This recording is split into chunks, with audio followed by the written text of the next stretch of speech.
রুটে এই হচ্ছে S5 আমাদের coach number, Kolkata Silchar express. যাবো পেলিংয়ের গাড়ি ধরবো আর কি, তো তার জন্য আমাদের শেয়ারিংয়ে যাচ্ছি আমরা। তো তার জন্য কিন্তু যেতে হবে ফার্স্টে জোরথাং থেকে আমাদের যেতে হবে যে পেলিং। তো আছে উই লাভ সিকিম, এটা হচ্ছে জোরথাং নয়া বাজার। কত পায়রা বসে আছে, চারিদিকটা বেশ পরিষ্কার পরিচ্ছন্ন, পুরো এমজি মার্গের মতনই।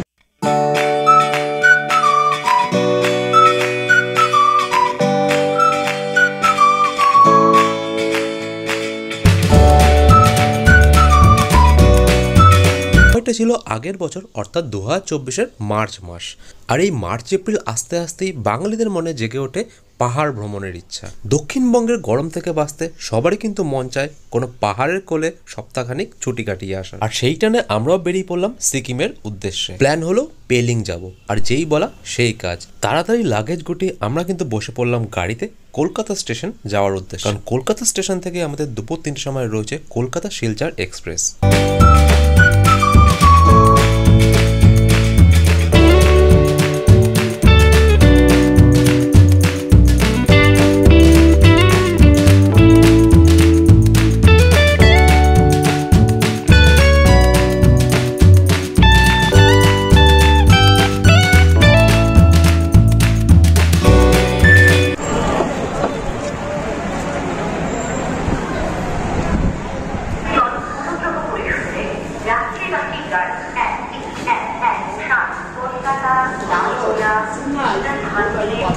ফাইনালি কিন্তু আমরা এসে পৌঁছালাম হচ্ছে গিয়ে কলকাতা স্টেশনে। এই হচ্ছে আমাদের ট্রেন, পাশে দাঁড়িয়ে রয়েছে 05640 কলকাতা শিলচর এক্সপ্রেস, যেটা নাকি শিলচরে যাবে আসামে। 3টের সময় কিন্তু ট্রেন ছাড়বে, এখন মোটামুটি 5 মিনিট বাকি আর ট্রেন ছাড়তে। তো এটা গিয়ে পৌঁছাবো হচ্ছে রাত 3টে 20-তে, মানে ভোর 3টে 20 বলতে পারো, পরের দিন 16 তারিখ, আজকে হচ্ছে 15 তারিখ। তো চলো আমরা ট্রেনে উঠি, ট্রেনে উঠে পুরো জার্নিটা তোমার সাথে শেয়ার করবো, কিরকম কি ডিটেলস রয়েছে না রয়েছে, কিরকম কি ফেসিলিটি রয়েছে। আর আমরা যাচ্ছি হচ্ছে স্লিপার ক্লাসে।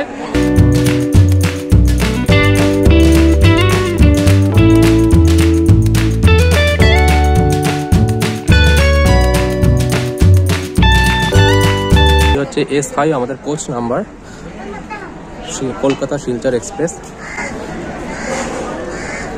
ট্রেনের ভেতরে কি তোমাদের দেখাচ্ছি ট্রেনের কন্ডিশনটা। এটা হচ্ছে কি বাথরুম রয়েছে, এটা কিন্তু ইন্ডিয়ান টয়লেট রয়েছে, ঠিক আছে। আর এই পাশে রয়েছে হচ্ছে ওয়েস্টার্ন টয়লেট। এই হচ্ছে টয়লেটের কন্ডিশন, একটা বেসিন রয়েছে। আর এই পাশে রয়েছে S4, আর এদিকে হচ্ছে স্লিপার কোচ।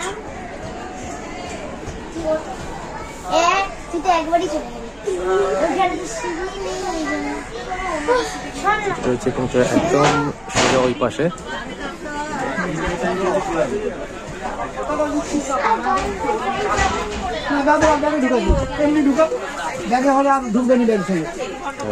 মিরর রয়েছে, এদিকে ব্ল্যাক পয়েন্ট রয়েছে, যেরকম থাকে অ্যাজ ইউজুয়াল।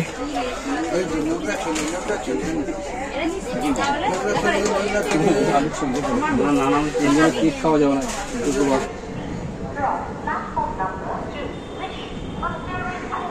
প্রথমেই কিন্তু খারাপ এক্সপিরিয়েন্স এই কলকাতা শিলচর এক্সপ্রেসের, কারণ ট্রেনের টাইমের থেকে প্রায় 55 মিনিট লেট করে কিন্তু ট্রেন ছাড়ছে। এখন কিন্তু ঘড়িতে প্রায় 3:55 মতন বাজে। 3টের সময় ট্রেন ছাড়ার কথা ছিল, তো পুরোপুরি 55 মিনিট লেট। যায় না এবার কতটা কভার করবে। 3টের সময় ট্রেন পৌঁছানোর কথা রাত্রিবেলা, দেখি কতক্ষণ টাইম লাগায়, বেশি কতক্ষণ এক্সট্রা টাইম লাগায়।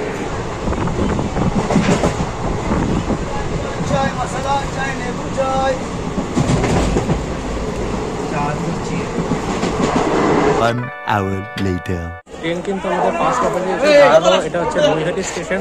4:23-এ এখানে আসার কথা, এসে পৌঁছলো 4:45 প্রায় 20 থেকে 22 মিনিট মতন লেট আছে। আর এরপরে কিন্তু রয়েছে আরও 10টা স্টেশন, তারপরে গিয়ে কিন্তু জলপাইগুড়ি পৌঁছাবে, নিউ জলপাইগুড়ি আর কি। এবার চলো তোমাদের একবার বলে দিই যে কোন কোন ট্রেনে করে তোমরা জলপাইগুড়িতে পৌঁছাতে পারবে এবং কোন কোন ট্রেনের টাইম সব থেকে ভালো হবে জলপাইগুড়ি পৌঁছানোর জন্য। তো 4টে ট্রেন আমি পিক করেছি, তার মধ্যে সবার ফার্স্টে রয়েছে পদাতিক এক্সপ্রেস। টাইম রয়েছে রাত 11টা 20-তে শিয়ালদা থেকে, যেটা কিন্তু সকালবেলা NGP গিয়ে পৌঁছাবে হচ্ছে 9টা 5 মিনিটে। টাইম লাগবে হচ্ছে 10 ঘন্টা। এই ট্রেনটা কিন্তু সপ্তাহে প্রতিদিন চলে এবং যার টিকিট মূল্য রয়েছে স্লিপারের জন্য 360 টাকা করে। সেকেন্ড যে ট্রেনটা আমি পিক করেছি সেটা কিন্তু হচ্ছে কি উত্তরবঙ্গ এক্সপ্রেস। সন্ধ্যে 7:40 নাগাদ কিন্তু শিয়ালদা থেকে এই ট্রেনটা ছাড়ে, সকালবেলা 6:15 গিয়ে পৌঁছায় হচ্ছে এনজিপিতে। সময় লাগে প্রায় 10.5 ঘন্টা মতন। এই ট্রেনের টিকিট মূল্য হচ্ছে 330 টাকা করে স্লিপারের জন্য। আমার লিস্টে 3 নম্বর যে ট্রেনটা রয়েছে সেটা কিন্তু রয়েছে হচ্ছে দার্জিলিং মেল, যেটা কিন্তু শিয়ালদা স্টেশন থেকে রাত 10:15 নাগাদ ছাড়ে এবং 8:05 নাগাদ পৌঁছায় হচ্ছে এনজিপি স্টেশনে, যার টিকিট মূল্য হচ্ছে 360 টাকা করে এবং এটাও কিন্তু সপ্তাহের প্রতিদিন চলে। আমার লিস্টে 4 নম্বর ট্রেন যেটা রয়েছে সেটা কিন্তু রয়েছে হচ্ছে কাঞ্চন কন্যা এক্সপ্রেস। তবে এই ট্রেনে করে গেলে তোমরা কিন্তু এনজিপি পৌঁছাবে না, পৌঁছাবে হচ্ছে শিলিগুড়ি, যেটা কিন্তু এনজিপির পাশাপাশি স্টেশন বলতে পারো তোমরা। সেখান থেকেও তোমরা আরামসে দার্জিলিং কি সিকিম যাওয়ার জন্য গাড়ি পেয়ে যাবে। তো এই ট্রেনটা কিন্তু সপ্তাহে প্রতিদিন চলে, ভাড়া রয়েছে 340 টাকা করে। রাত 8:35 নাগাদ ট্রেনটা ছাড়ে এবং সকালবেলা গিয়ে পৌঁছায় শিলিগুড়িতে 8:05। আর এই 4টে ট্রেন মেনলি পিক করার কারণ হচ্ছে এই 4টে ট্রেন সপ্তাহে কিন্তু প্রতিদিন চলে এবং মেন রিজন যেটা হচ্ছে সেটা হচ্ছে গিয়ে এই ট্রেনগুলো কিন্তু রাতের ট্রেন, তাই রাতে কিন্তু পুরো সময়টা তোমরা ট্রেনের মধ্যে ঘুমানোর পরের দিন গিয়ে কিন্তু সিকিম বা দার্জিলিংয়ে কিন্তু বিকেলবেলার দিকটা সময় তোমরা পেয়ে যাবে, যেই কারণে আমি তোমাদের এই 4টে ট্রেন মেনলি সাজেস্ট করলাম। এছাড়াও আরও অনেক ট্রেন রয়েছে যেমন তিস্তা তোরসা এক্সপ্রেস, সরাইঘাট এক্সপ্রেস। এই ট্রেনগুলো তোমরা দেখতে পারো আইআরসিটিসির ওয়েবসাইট বা অ্যাপে গিয়ে। আমরা যে ট্রেনটায় গেছিলাম সেটা কিন্তু ছিল হচ্ছে কলকাতা শিলচর এক্সপ্রেস, যেটা টাইম ছিল কিন্তু দুপুর 3টের সময় এবং শুক্রবার কিন্তু এই ট্রেনটা চলে, এই কথাটা মাথায় রাখবে। এবং এই সময়ে দাঁড়িয়ে 2025-এ দাঁড়িয়ে কিন্তু এই ট্রেনটার সময় হয়ে গেছে 1:15 নাগাদ। 1:15 নাগাদ এই কলকাতা শিলচর এক্সপ্রেসটা কলকাতা স্টেশন থেকে কিন্তু ছাড়ে। The next day. ফাইনালি কিন্তু আমরা এসে পৌঁছেছি হচ্ছে গিয়ে এনজিপি স্টেশনে। এই আমাদের ট্রেন দাঁড়িয়ে রয়েছে, নেমে পড়েছি এনজিপি স্টেশন, নেমে পড়েছি কিন্তু ট্রেন থেকে। আর ট্রেন কিন্তু অ্যাজ ইউজুয়াল লেট, 1 ঘন্টা লেটে ছেড়েছিল, 1 ঘন্টা লেটে কিন্তু এসে পৌঁছেছে। মাঝখানে কিন্তু ট্রেনের টাইম মেক আপ দিয়েছিল, বাট আবার কিন্তু ট্রেন লেট করে ফেলেছে। তো যাই হোক, ওভারঅল ট্রেনের এক্সপিরিয়েন্স কিন্তু মানে এভারেজ আর কি। আর এখন কিন্তু মানে মোটামুটি ভোর সময় 4:30 মতন বাজে, 4:30-5টা মতন বাজে। চারিদিকে প্রচুর গাড়ি, প্রচুর ক্যাব দাঁড়িয়ে আছে শেয়ারিংয়ে যাওয়ার জন্য বা রিজার্ভে যাওয়ার জন্য। তো মানে তোমাদের যখন আসবে এখানে, যারা নাকি প্রথম আসতো বা যারা আগে এসছো তারা তো জানে, যারা প্রথম আসবে একটু বার্গেনিং করে নেবে। আমি তোমাদের পরে ব্যাপারটা ভয়েস ওভারে বলে দেবো। প্রচুর ক্যাব পেয়ে যাবে তোমরা, শেয়ারিংয়ে বলো, তোমার রিজার্ভে বলো। তো আমরা যেহেতু প্ল্যানিং করেছিলাম বাজেট ট্যুর করবো, তাই এনজিপি স্টেশন থেকে একটা ম্যাজিক গাড়ি বুক করে নিয়েছিলাম, শেয়ারিং গাড়ি যেগুলোকে বলে। 25 থেকে 30 টাকা মতন ভাড়া নেবে, যেটা কিন্তু নিয়ে যাবে তোমাদের এসএনটি বাস স্ট্যান্ড অবধি।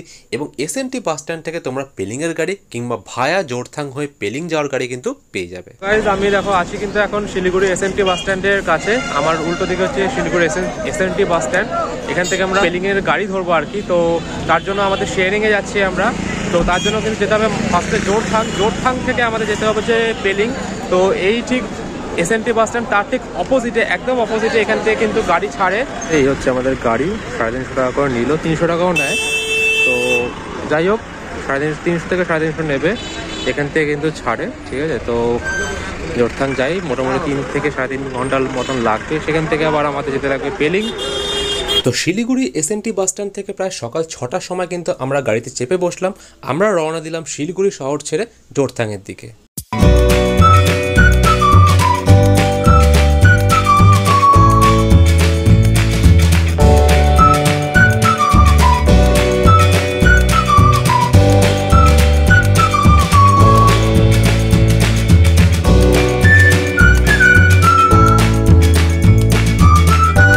জোরথাং অবধি আমাদের ডিস্টেন্স দেখাচ্ছিল প্রায় 83 কিলোমিটার মতন, যেটাতে সময় লাগবে প্রায় 2.5 ঘন্টার মতন।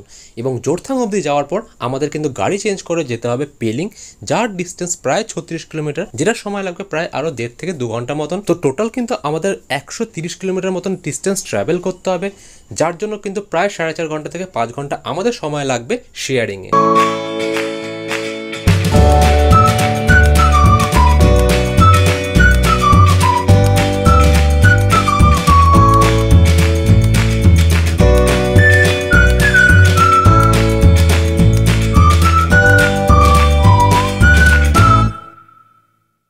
ঘন্টা মতন ট্রাভেল করার পর আমরা কিন্তু ফাইনালি এসে পৌঁছালাম ওয়েস্ট বেঙ্গল সিকিমের বর্ডারে, যেটা ছিল কিন্তু মেলি চেকপোস্ট। তবে এখান থেকে কিন্তু এখনো 40 কিলোমিটার মতো রাস্তা আমাদের বাকি ছিল জোরথাং অবধি পৌঁছানোর জন্য। তবে গাড়িতে এতক্ষণ জার্নি করার পরেও আমরা কিন্তু কোনো রকম ভাবে বোর ফিল করছিলাম না বা টায়ার্ড কিন্তু আমরা হইনি। তার একটাই কারণ, চারিদিকে এরকম পাহাড় ঘেরা প্রাকৃতিক দৃশ্য আর এরকম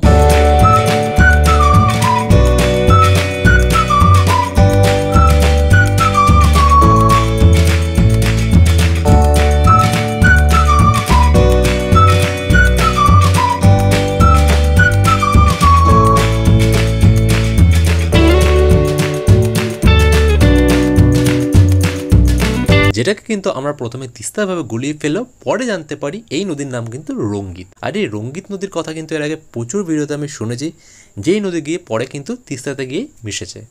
সো গাইজ ফাইনালি কিন্তু আমরা এসে পৌঁছেছি হচ্ছে জোরথাংয়ে। এই হচ্ছে জোরথাং, বেশ সুন্দর চারিপাশটা।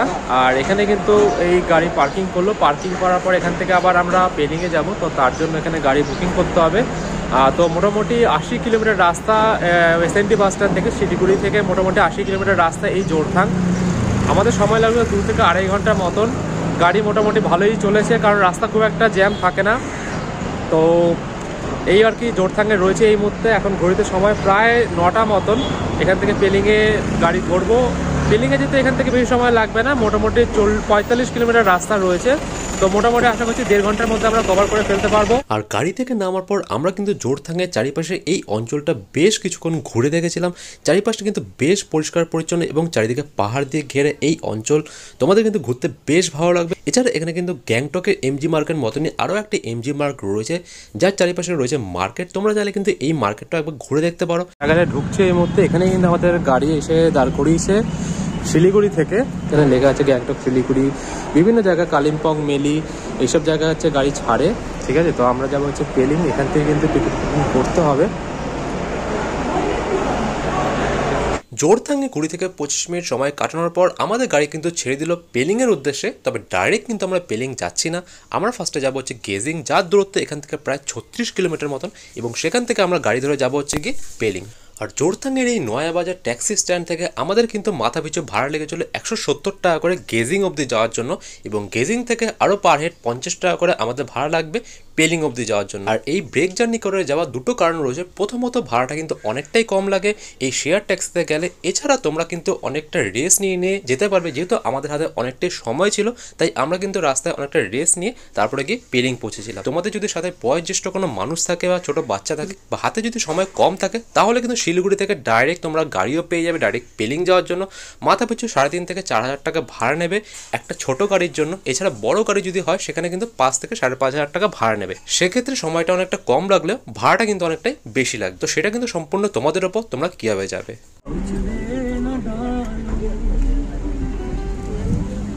আর এই যে বাদিকে এই জায়গাটা দেখতে পাচ্ছ, এটাই কিন্তু হচ্ছে গেজিং ট্যাক্সি স্ট্যান্ড। আমরা কিন্তু এই গেজিং ট্যাক্সি স্ট্যান্ড থেকে ট্যাক্সি চেঞ্জ করে আমরা রওনা দিলাম পেলিংয়ের উদ্দেশ্যে। পেলিং কিন্তু এখান থেকে প্রায় 6 থেকে 7 কিলোমিটার মতন, যার জন্য কিন্তু আমাদের পাহাড়ের ভাড়া লেগে।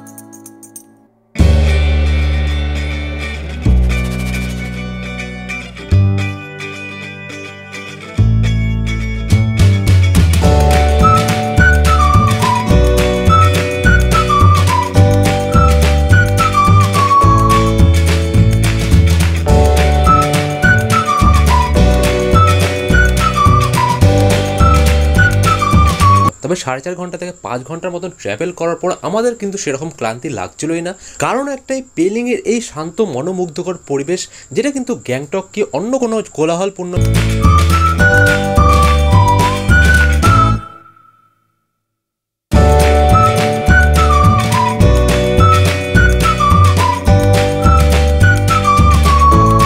পেলিংয়ের কাছে। তো চলো আমাদের টোটাল 4 জনের যে এনজিপি স্টেশন থেকে কত খরচা হয়েছিল সেটা একবার তোমাদের বলে দিই। এনজিপি স্টেশন থেকে শিলিগুড়ি এসএনটি বাস স্ট্যান্ড অবধি আমাদের পার হেড শেয়ারিংয়ে খরচা হয়েছিল 30 টাকা করে, টোটাল 120 টাকা। এবং তারপরে কিন্তু আমরা শেয়ার ট্যাক্সি বুক করে জোরথাং অবধি এসেছিলাম, যার ভাড়া ছিল 350 টাকা করে।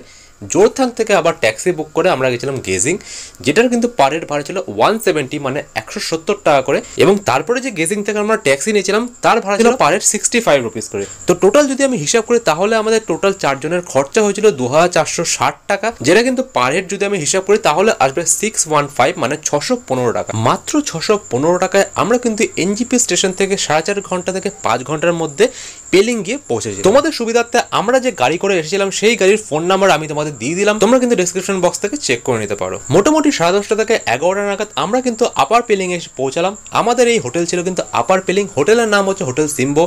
সম্পূর্ণ একটি ডিটেল ভিডিও থাকবে এই হোটেল সিম্বোর ব্যাপারে, আর আমি তোমাদের নাম্বার কিন্তু প্রোভাইড করে দেবো। এই হোটেল কিন্তু কাঞ্চনজঙ্ঘা ভিউয়ের সাথে ছিল, কত কি ভাড়া পড়েছিল না পড়েছিল সমস্তটা আমি তোমাদের পরের ভিডিওতে জানাবো। আজকের ভিডিওটা আমি এই অবধি শেষ করছি। তোমার যদি ভিডিওটা একটু ইনফরমেটিভ লেগে থাকে, ভালো লেগে থাকে, তাহলে লাইক করো, কমেন্ট করো, শেয়ার করো, চ্যানেলটাকে সাবস্ক্রাইব করতে ভুলো না। কোনো রকম কোয়েরি কোশ্চেন থাকলে আমাকে জানাও। জানাও। আমার ইনস্টাগ্রাম হ্যান্ডেল আমি ডেসক্রিপশনে দিয়ে দিলাম। দেখা হচ্ছে তোমার সাথে পেলিং এর পরবর্তী ভিডিওতে, ততক্ষণের জন্য টাটা।